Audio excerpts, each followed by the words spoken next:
आज की कहानी बेहद ही अजीब है। पुलिस ने जिस बात को हंसी में उड़ा दिया था, वही बात एक देश के लिए सनसनीखेज नजीर बन गई। ये कहानी है हांगकांग की। इस देश में इससे ज्यादा खौफनाक कोई क्राइम अभी तक नहीं हुआ। आज भी ये कहानी सुनने के बाद लोगों के रोंगटे खड़े हो जाते हैं। ऐसी कहानी ना कभी देखी गई थी और ना ही कभी सुनी गई थी। कहानी शुरू होती है हांगकांग की एक लड़की से। हांगकांग में एक मामूली परिवार में पैदा हुई फैन मेन जी, जो कि बचपन में ही अनाथ हो गई थी। पहले चाइल्ड होम में रही और बड़ी हो गई तो ड्रग्स की लत लग गई। ड्रग्स की लत को पूरा करने के लिए जिस्म फरोशी के धंधे में आ गई। इसी दौरान उसे लगा कि जिंदगी चलाने के लिए पैसे की जरूरत है और पैसा आएगा नौकरी से। इसीलिए उसने नाइट क्लब में नौकरी कर ली। नौकरी के दौरान उसकी मुलाकात लोग से हुई, जो कि एक ड्रग्स डीलर था। यही वजह थी कि दोनों में दोस्ती हो गई। सब कुछ ठीक चल रहा था, तभी अचानक फैन मैन की जिंदगी में तूफान आ गया। जब फैन की जिंदगी पूरी तरह से तबाह हो गई। लोग बाथरूम में था। इसी दौरान फैन मैन ने लोग का पर्स चोरी कर लिया। लोग के पर्स में करीब 4000 अमेरिकी डॉलर थे।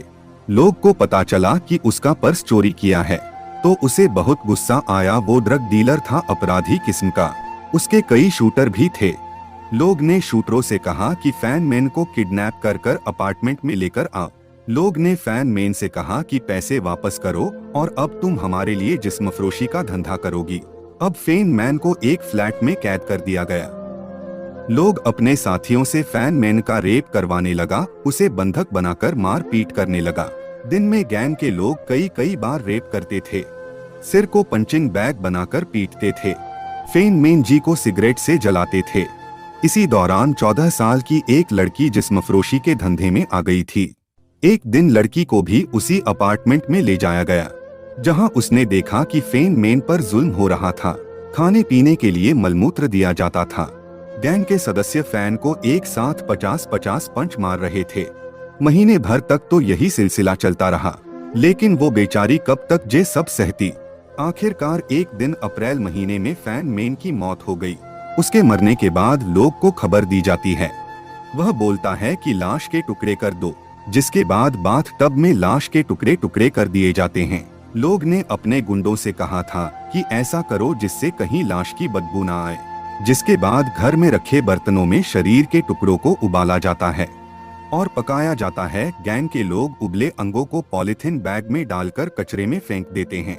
हर रोज यही सिलसिला जारी था। शरीर के कुछ अंग को जार में भी रखा जाता था। अब आखिर में फैन मैन जी का सिर्फ सिर ही बचा था। सिर को भी उबाल लिया गया। लोग सोच रहा था कि सिर का क्या किया जाए, क्योंकि सिर को बाहर फेंकने से लड़की की पहचान हो सकती थी। इसीलिए उसने एक मछली की आकार की बड़ी हेलो किट्टी डोल मंगवाई। हेलो किट्टी डोल के सिर से कॉटन निकाला गया और वहीं फैन मैन जी का सिर रखकर सिल दिया गया। अब मई का महीना आ गया था। मई के महीने में 14 साल की लड़की को पता चला कि फैन मर चुकी है। वह बेचैन रहने लगी। उसको सपने में भी वही सब कुछ दिखाई देता था जो फैन मैन जी के साथ होता था। उसके सपने में आकर गिड़गिड़ाती थी। जुल्म सहती हुई फैन मैन उसे इंसाफ की गुहार लगाती थी। तब जाकर 14 साल की लड़की पुलिस स्टेशन पहुंच जाती है। तभी जांच शुरू हुई। पुलिस को शरीर के कई और अंग मिले। मौत की वजह तलाशी गई। पोस्टमार्टम रिपोर्ट इस बात को साफ नहीं कर सकी कि मौत की वजह क्या थी। जांच के बाद पुलिस ने 3 लोगों को गिरफ्तार कर लिया। गिरफ्तार लोगों में लोग और उसके 2 शूटर शामिल थे। अब अदालत में मुकदमा चलने लगा। सवाल था कि फैन मैन का कत्ल हुआ था, जहां जुल्म के दौरान उसकी मौत हो गई थी।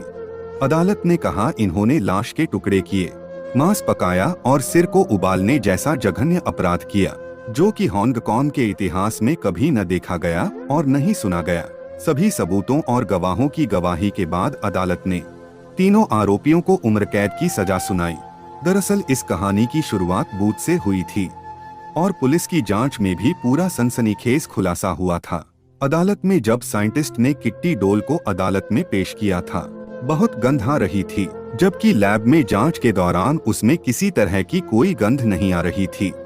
दूसरी चौंकाने वाली बात तो यह थी कि जब अदालत में बहस चल रही थी तो कत्ल के चार्जर नहीं लगा सकते थे और बचाव पक्ष तीनों आरोपियों को बेकसूर बता रही थी।